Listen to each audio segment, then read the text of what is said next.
சமுதாயத்தை காப்பாற்ற வேண்டும் அருமை சகோதரர்களை பெறுவர்கள். எனவே நாம் என்ன நன்மைகள் இருக்கின்றனவோ இந்த புனித ரமலானை நிறைவேற்றுவதற்கு அத்தனை நன்மைகளையும் நாம் ஈடுபட வேண்டிய அவசியம் இல்லை.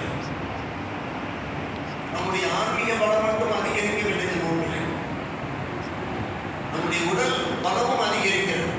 சூமுத்த சிவன் நேற்று காலையிலே அந்த ஹதீஸை நாம் வாசித்து காண்பித்தோம். நீங்கள் நோன்பு வைப்பதன் மூலமாக உங்களுடைய உடல் நடத்தை நீங்கள் அதிகப்படுத்திக் கொள்ளுங்கள் என்றார் நபிகள் நாயகம். நம்முடைய உடல் நலம் பலம் பெறுகிறது, பல்வேறுபட்ட நோய்களுக்கு நிவாரணம் கிடைக்கிறது இந்த நோன்பு மூலமாக.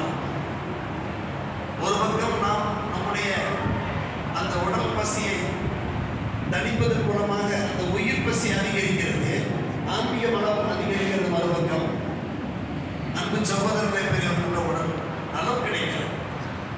இது உண்மையான விஷயம், நிதர்சனமான